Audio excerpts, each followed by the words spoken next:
Venezuela అధ్యక్షుడు అపహరణ దారుణమని All India Forward Bloc convener All India Forward Bloc Ambati Jojireddy అన్నారు. సోమాజిగూడ ప్రెస్ క్లబ్లో ఏర్పాటు చేసిన విలేకరుల సమావేశంలో మాజీ అధ్యక్షులు ఆర్వి ప్రసాద్తో కలిసి మాట్లాడారు. అగర్రాజం అమెరికా వెనిజులా దేశంలోని సహజ వనరులను దోచుకునేందుకు దురాక్రమణకు ప్రయత్నిస్తోందని విమర్శించారు. ప్రజాస్వామ్యహితంగా ఎన్నికైన ప్రభుత్వాలను కూల్చి అంతర్జాతీయ చట్టాలను ఉల్లంఘిస్తుందని మండిపడ్డారు. ఆ దేశంలో ప్రజాస్వామ్య ప్రభుత్వం పాలించాలని తమ పార్టీ ఆకాంక్షిస్తుందని చెప్పారు. ఆజాద్ హింద్ ఫౌజ్ను స్థాపించి దేశ స్వాతంత్ర పోరాటంలో కీలకంగా వ్యవహరించిన సుభాష్ చంద్రబోస్ స్థాపించిన పార్టీని గ్రామీణ స్థాయి వరకు తీసుకెళ్తామని చెప్పారు. ఇందులో భాగంగా జిల్లా, మండల, గ్రామీణ స్థాయిలో ప్రత్యేక సభ్యత్వ నమోదు కార్యక్రమాలు చేపడతామని చెప్పారు.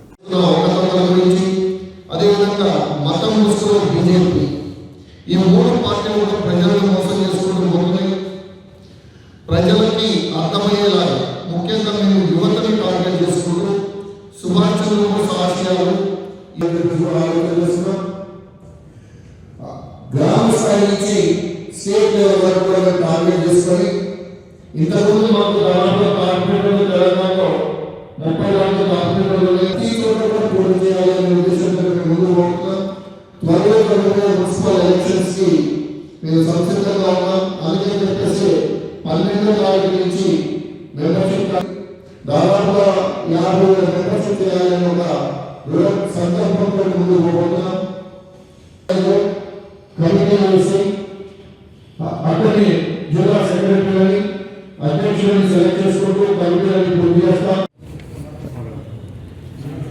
నా పేరు అంబటి జోజిరెడ్డి, ఏఎఫ్బి రాష్ట్ర కన్వీనర్గా కొత్తగా ఎన్నుకోబడ్డాను.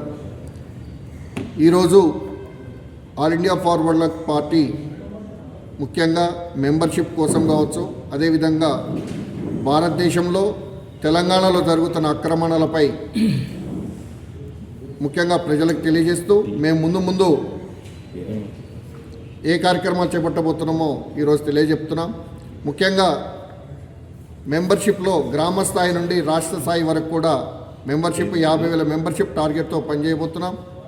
అదేవిధంగా నేతాజీ సుభాష్ చంద్రబోస్ యొక్క ఆశయాలను ప్రజల్లోకి ఇంటింటికి తీసుకెళ్లి ప్రజలని మేలుకొల్పే విధంగా, అదేవిధంగా ముఖ్యంగా యువత 45 సంవత్సరాల లోపు ఉన్నవారిని పోటీలోకి దించి వారి ద్వారా ప్రజాస్వామ్యాన్ని కాపాడే విధంగా, ఆ రోజున నేతాజీ సుభాష్ చంద్రబోస్ మీరు రక్తం ఇవ్వండి నేను దేశానికి స్వతంత్రం ఇస్తాను ఏ విధంగా అయితే అన్నాడో, ఇలా ఆల్ ఇండియా ఫార్వర్డ్ బ్లాక్ పార్టీని సపోర్ట్ చేయండి, మీకు తెలంగాణలో ఎలాంటి ఇబ్బందులు లేకుండా మేము చేస్తామని చెప్పేసి తెలియజేసుకుంటూ మీరు అందరూ కూడా సహకరించమని కోరుతూ, అదేవిధంగా ఇలా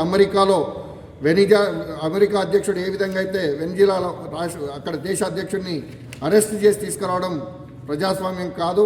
అదేవిధంగా ఇక్కడ భారతదేశంలో పేర్లు మార్చుకుంటూ మహాత్మా గాంధీని పేరునే రూపుమాపు చేస్తున్న మన మోడీ గారి ఇష్యూస్ కూడా కరెక్ట్ కాదని చెప్పేసి తెలియజేసుకుంటూ వాటిపై పోరాటం చేస్తామని చెప్పేసి తెలియజేసుకుంటున్నాం.